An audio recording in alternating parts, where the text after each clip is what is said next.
Wealth Builders, and welcome to today's episode of Coffee Table Conversations.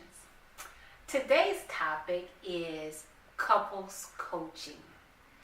And today I have a treat for you. I've decided to bring my wonderful husband into the conversation as we talk about the importance of couples working together on their finances. And I was sharing with my husband that oftentimes when the couples come in, before they come in for the counseling, the appointments, it's always the wife that is reaching out to make the appointment. And oftentimes the husbands are reluctant in coming in for the session. And so I'd like for my husband to share today, if he would, about why do you think that is? Why the husbands, number one, don't call themselves as the head of the household. I believe that the husband is the head of the household to make the appointment, or even their reluctance to come in for the session. Well, one of the things that you would want to think about in that case is that with husbands, more often than not, we try to make sure that we handle things on our own. We don't think that we need to bring help into a situation. And sometimes it could be just, a case of, financial secrets that you don't want to get out, because more often than not, it's best for you to work together. It's best to have a great line of communication, especially when it comes to your marital finances. I know that when Angela and I first got married, she handled all the finances. And then as we went along, I wanted to know what was going on, because I could ask questions, and it's just a matter of I can get the explanation or I can try to figure out why. So as I started to dig in, we started to communicate better about what was going on, because I had a better understanding. And sometimes that's all it is that between a husband and a wife, making sure that you have a good open line of communication and that you have understanding concerning what you're doing with the finances. And that seems to help.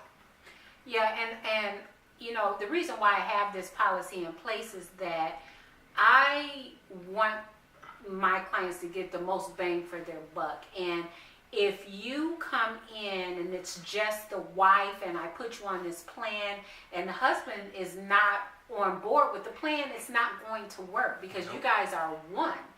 And in order for you to accomplish the goals that you want to together, you have to be on the same page. So we want to make sure that we have the husband's buy-in, and vice versa. It could be, not that I've experienced it thus far with luck, that the husband makes the appointment and the wife is reluctant, but in most cases it's the husband that's reluctant. But being on the same page is so important.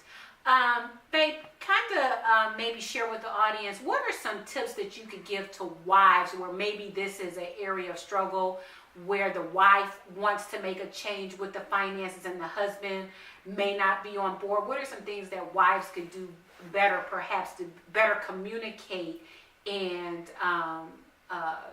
get their husband on the same page of wanting to make improvements in the finances? Well, sure. One of the things that I would say, number one, is that you do not want to turn it into a nagging or accusatory conversation when you speak with your spouse.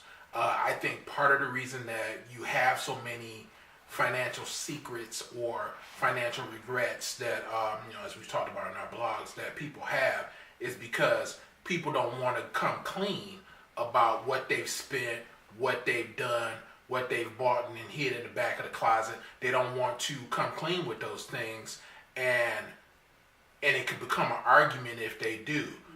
There has to be an open line of communication. Communication is key, as most people say.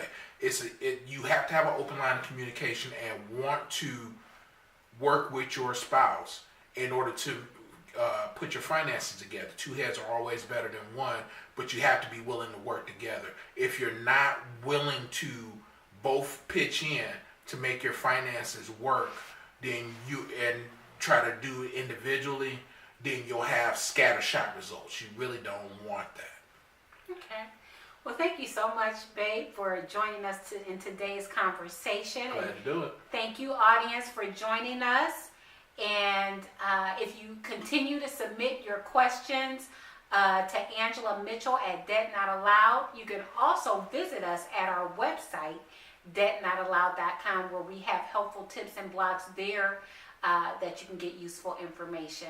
And I'd like for you to remember, Debt is not in your DNA.